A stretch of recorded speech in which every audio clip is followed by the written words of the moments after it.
I have a 9-to-5 job. It's boring, it's dull. And then on some weekends I get to dress up.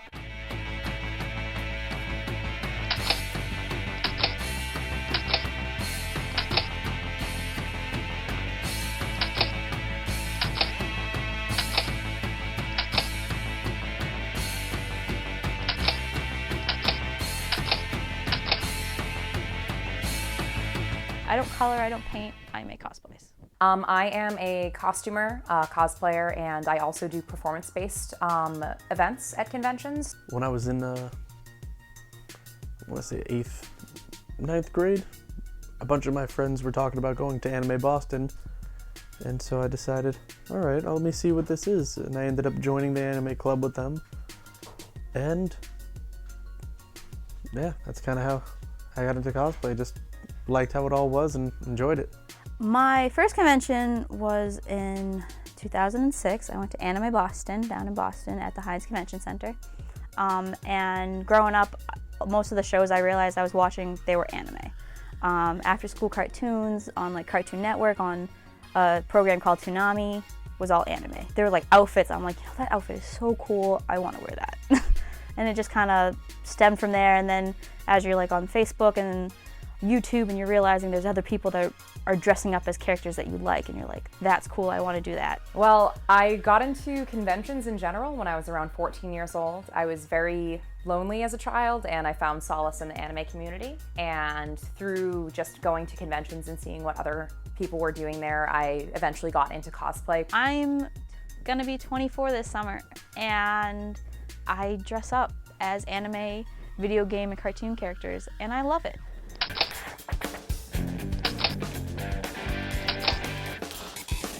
Cosplay is short for costume play. So it literally is dressing up in costume and emulating a character.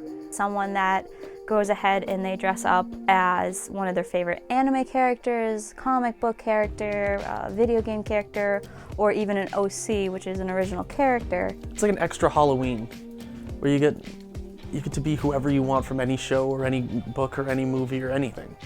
And you can be that person for a day and everyone will accept you as that person.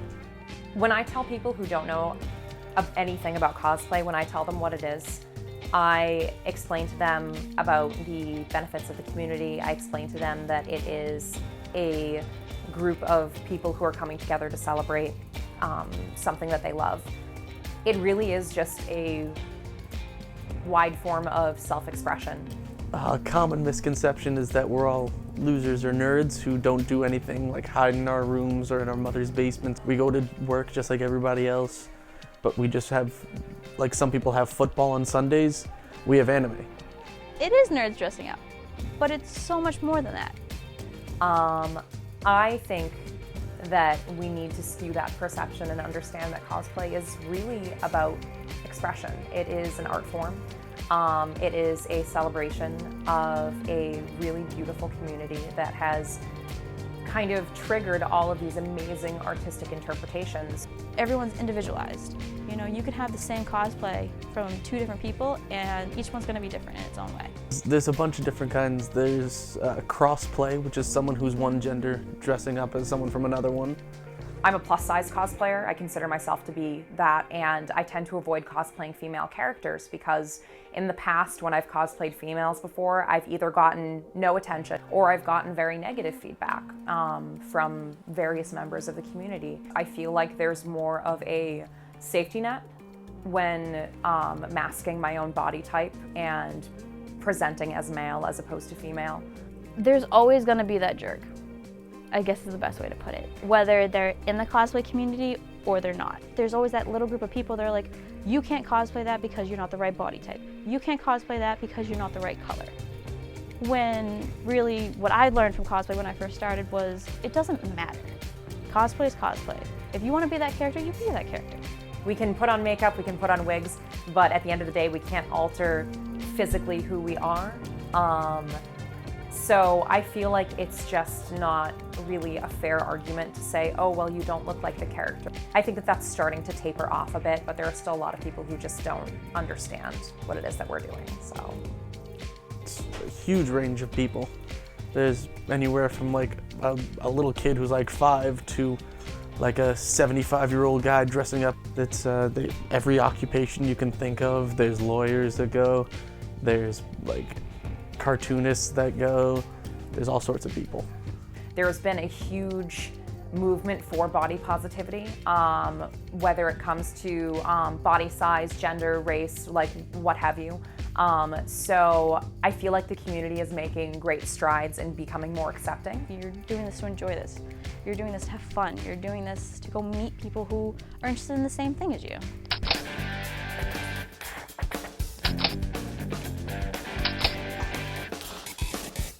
Well, if you're already interested in cosplay, you must have an anime or show that you like. So just pick what you like, what you're gonna be comfortable in. A lot of first-time cosplayers, they think they have to go big. You don't. My first cosplay, it was pretty much a t-shirt and shorts and sandals and a headband. But people still knew who I was. You sketch out, you know, what am I gonna do for this character, you know, how am I gonna make this fit my body? You take your own measurements and you figure out what you're gonna need. And then you take a road trip to Joann's with everyone, get as many coupons as you can, and you just shop. And then, you know, just trying to figure out where to start. Do I want to start with the pants first? Do I want to start with the shirt? Is it easier to do the prop first and then work on the clothing? So many resources online. There's so many people you can just talk to. There's so many patterns you can find online. Cosplay is all trial and error when you're doing your own cosplays. I made a whole toothless cosplay. So I did a full dragon, and I made wings and a dragon tail, and the hardest part was the tail. And the wings were the easiest part, and everyone thought it would be the flip-flop. So it's just little things like that as you think are gonna be easy, but they're not. When I watch anime or something and I see a character I like, if I think I can make the costume, I'm gonna try to see what I can do with it. My main costume is Captain Kensei from Bleach. So I've watched Bleach since the very beginning of the entire series. So I've watched that character grow on. I really enjoyed him. So I'm like, you know what? I'm gonna do this costume.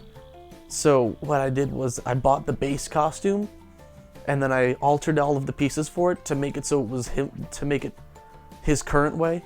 I made his weapons, I made his full sword, his short sword, and I'm now in the process of making his third weapon. It varies how long it takes to make a costume. For some of them, it's just, you have to make just one thing, whereas other ones, you have to make the entire thing from the base up. And for Kensei, it probably took 2 months, I want to say, to get everything done.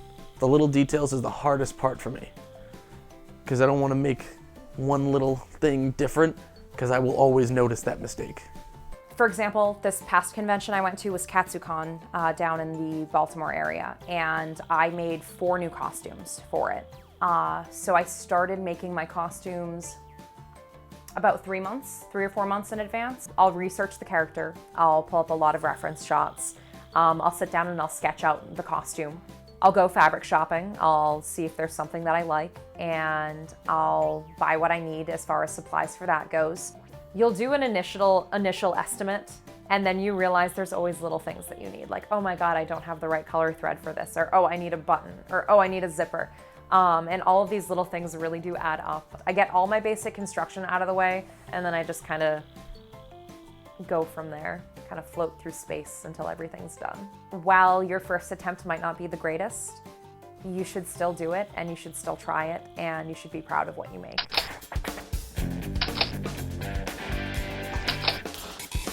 A typical convention doesn't really start at the convention. It starts several weeks prior to a convention. There's costume creation, there's preparation as far as just packing goes, there's making sure that you have all of your emergency supplies should you have some kind of malfunction. Some people get so excited because a lot of people, I will say, I guess you can see them as sheltered, and then they come to a convention and they just let loose, and like this is like their Disneyland.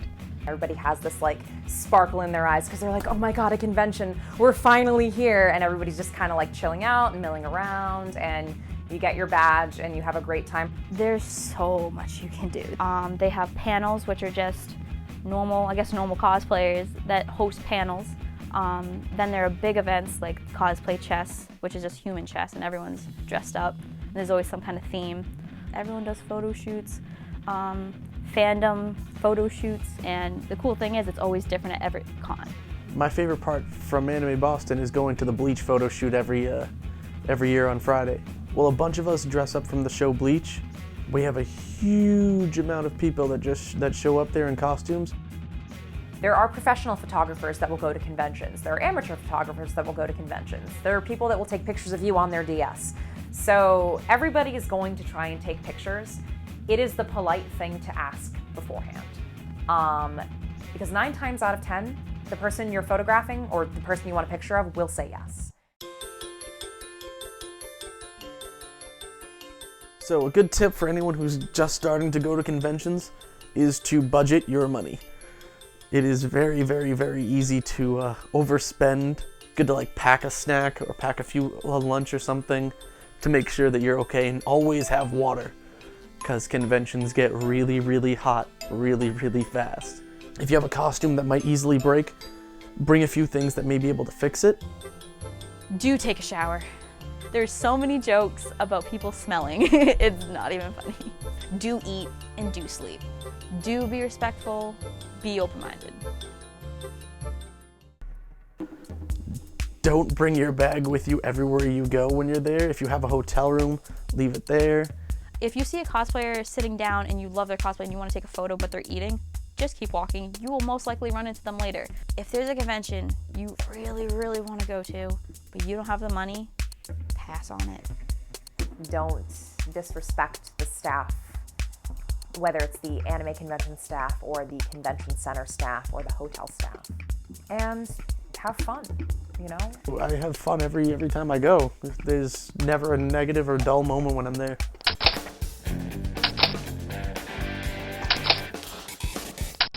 Senior year in high school when I went to Anime Boston, at the Bleach photo shoot, I was dressed up as Ichigo, the main character from Bleach, and 2 people I met there who are now 2 of my best friends at Anime Boston, they were dressed as the full evil version of him.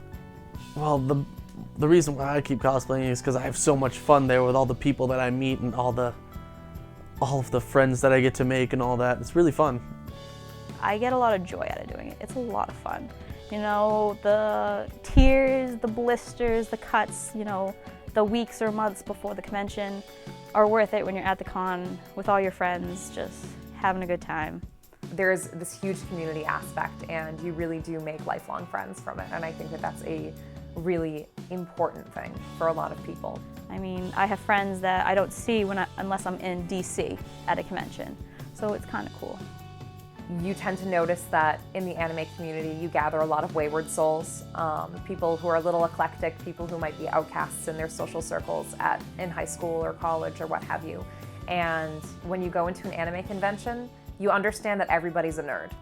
That's the reason why we're there. We're all just giant nerds. There's no avoiding it. And there's a solidarity in that. Everyone is very nice. I went to a cosplay meetup in Boston this past Sunday, and I made a couple new friends, and we've just been talking on Facebook. It's very welcoming, very open. The best way to put it is when you go to a convention and you're like very into it and you're very into your anime and cosplay, it's like your home. I met my boyfriend through cosplay. My best friend, I introduced her into cosplay. More often than not, people will come together and you get to meet a bunch of awesome people who are into the same things as you, and you get to forge lifelong friendships. Some of my best friends come from the convention community. It definitely forms a lot of lasting relationships. You know, you can go to a con solo and come out with like 5-10 friends, easily, without a problem. Cosplaying is becoming more and more of a household name. It's very much something that the younger generations are being fully exposed to. There's just more access to it as a whole. It's definitely something that is becoming more widely accepted and known. So I think that it's just going to continue to grow and grow, and it's going to be interesting to see how the community handles this influx of people.